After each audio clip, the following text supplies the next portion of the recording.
ক্রেতা বিক্রেতাদের হাঁক ডাকে মুখর হাটগুলো।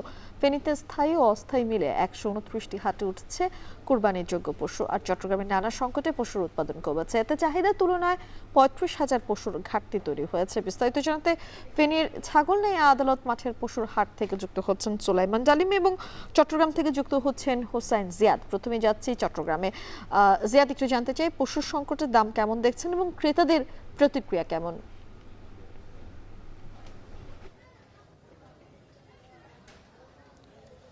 আমি মূলত বছরের এই কয়টি দিন অর্থাৎ প্রায় এক সপ্তাহ এই সময়টি পশুর হাট একটি উৎসবের কেন্দ্রবিন্দুতে পরিণত হয়। কোরবানির পশু আসতে থাকে চট্টগ্রাম যে হাটগুলো, সেই হাটগুলোতে আশেপাশের জেলা উপজেলা থেকে তো আসেই, উত্তরবঙ্গ থেকে মূলত পশুর একটি বড় যোগান আসে চট্টগ্রামের হাটে, বিশেষ করে কুষ্টিয়া, চাঁপাইনবাবগঞ্জ, দিনাজপুর, লালমনিরহাট, বগুড়া, সেসব জায়গা থেকে ব্যাপারীরা পশু নিয়ে আসতে থাকেন। তো এবারও আমরা দেখছি যে ট্রাকে ট্রাকে আসলে পশু আসতে শুরু করেছে দেশের বিভিন্ন জায়গা থেকে এবং ক্রেতা দর্শনার্থীর ভিড়ও শুরু হয়েছে। আমরা একটু আগে বাজারের যে বাইক সেখানে শুনেছি যে একটি গরু বিক্রি হয়েছে এবং ধীরে ধীরে যে পশু বিক্রি শুরু হচ্ছে সেটি তার প্রমাণ করে। এবং আমরা দেখছি যে ক্রেতার পাশাপাশি এখন কিন্তু দর্শনার্থীর সংখ্যাই সবচেয়ে বেশি, বিশেষ করে তরুণ যারা আছে, কিশোর যারা আছে এবং শিশুদের আগ্রহ এই পশুর হাটে সবচেয়ে বেশি থাকে। আমরা দেখছি তারা আসছেন, ঘুরে ঘুরে পশু দেখছেন। তবে চট্টগ্রামে যেটি হয়েছে, এবার ব্যাপারীরা যেটি বলছেন যে গতবারের তুলনায় পশুর দাম কিন্তু গতবারের তুলনায় কিছুটা বেশি, অন্তত 10 থেকে 20% পশুর দাম বেড়েছে। তারা বলছেন যে গরুর যে ভুসি, সেই ভুসির দাম, মেডিসিনের দাম, খাবারের দাম বেড়েছে, লালন পালনের খরচ বেড়েছে, মজুরি বেড়েছে, সব মিলিয়ে সেটি পশুর দামে এক ধরনের প্রভাব পড়েছে। তবে হাটে অন্য দুটি সমস্যার কথা তারা চট্টগ্রামে উল্লেখ করছেন। একটি হচ্ছে বিদ্যুতের লোডশেডিং, অর্থাৎ রাতের বেলা নামলেই বিদ্যুতের আসা যাওয়া এবং দীর্ঘক্ষণ বিদ্যুৎ না থাকা পশুদের জন্য এবং এখানে যারা হাটে আছেন তাদের জন্য আসলে কষ্টকর হয়ে পড়েছে। এবং একই সাথে এই বিশাল হাটে আসলে পানির খুব একটা যোগান নেই, যে কারণে পানির যোগান না থাকার কারণে তারা এক ধরনের হাটে পশু নিয়ে বিব্রতকর অবস্থায় পড়ছেন। পাশাপাশি তারা যেটি বলছেন যে চট্টগ্রামের বাজারে প্রাণী সম্পদ কর্মকর্তার যে হিসাব, সেই হিসাব অনুসারে যদি বলি, চট্টগ্রামে 35,500 পশুর ঘাটতি আছে, অর্থাৎ 35,500 পশুর ঘাটতি এবছর চট্টগ্রামের বাজারে আছে।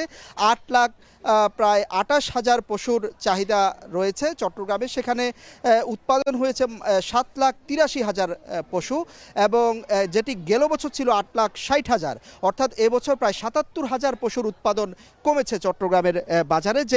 যেই ঘাটতি তারা প্রাণী সম্পদ কর্মকর্তা আশা করছেন যে অন্যান্য উত্তরবঙ্গ সহ দেশের বিভিন্ন জায়গা থেকে যে পশু আসে সেখান থেকে পূরণ হবে। তো আমরা গরুর দাম যদি বলি, আমরা ছোট আকৃতির গরুগুলো আমরা দেখতে পাচ্ছি যেগুলো 80,000 থেকে 1,20,000 পর্যন্ত দাম বলা হচ্ছে। মাঝারি আকৃতির যেসব পশু সেগুলো 1,40,000 থেকে প্রায় 1,80,000 পর্যন্ত দাম বলা হচ্ছে এবং বড় আকৃতির গরুগুলো মন ভেদে একেবারে 5 লাখ, 6 লাখ, 7 লাখ টাকার পর্যন্ত গরু আমরা বাজারে দেখছি। তবে 1.5 লাখ থেকে 2,20,000, 30,000 টাকা দামের চাওয়া দাম যেটি, সেই দামের গরুই বাজারে এখন সবচেয়ে বেশি।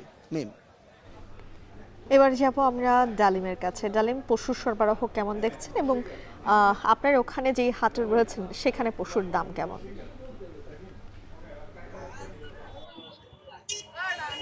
আমি পবিত্র ঈদুল আজহার এক সপ্তাহের বেশি সময় রয়েছে। ফেনীর যে হাট এবং বাজারগুলো রয়েছে সবগুলো বাজার মোটামুটি শুরু করেছে। পুরোপুরি না জমলেও বাজারগুলো কিন্তু বসতে শুরু করেছে। আমরা এখন যে বাজারটিতে রয়েছে এটি ফেনীর ছাগলের আদালত মাঠের বাজার। আমরা দেখেছি যে দুপুরের পর থেকেই এই বাজারে গরু, মহিষ, ছাগল সহ অন্যান্য যে গবাদি পশু সেগুলো আসতে শুরু করেছে।